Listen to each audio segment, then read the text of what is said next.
কল্যাণপুর নামে এক ছোট্ট গ্রাম ছিল, যেখানে 150 বছরের পুরনো একটা কুয়ো ছিল। গ্রামের লোকেরা বলতো রাতে ওই কুয়ো থেকে এক মেয়ের কান্নার আওয়াজ শোনা যেত, কিন্তু কেউ বুঝতে পারতো না কেন এমন হয়। অদ্ভুত ব্যাপার ছিল এটাই যে যেই ওই কুয়োর জল খেত 2 দিনের মধ্যে মারা যেত, আর তার খোঁজ পাওয়া যেত না, এমনকি তার মৃতদেহ খুঁজে পাওয়া যেত না।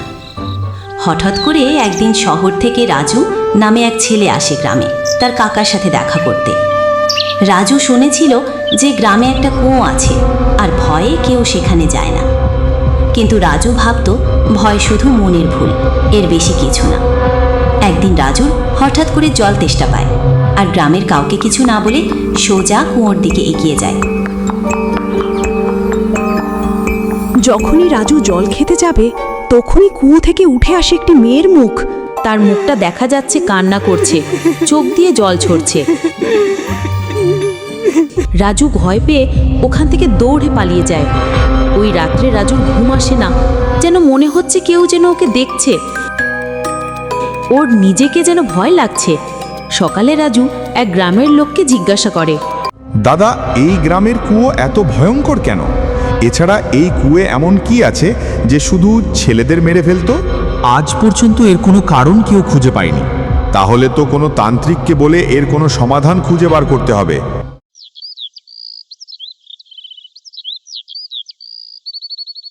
পরের দিন গ্রামের সমস্ত লোক এক তান্ত্রিককে এনে বলে। তখন তান্ত্রিক চোখ বন্ধ করে সমস্ত কিছু বোঝার চেষ্টা করে।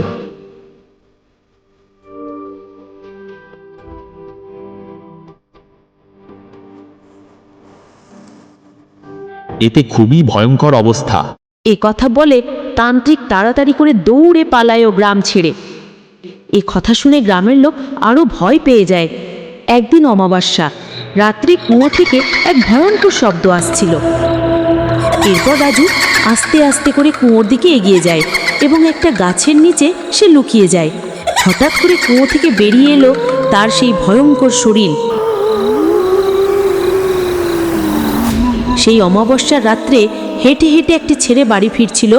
হঠাৎ তার সামনে সেই ভয়ঙ্কর ডাইনি চলে আসে।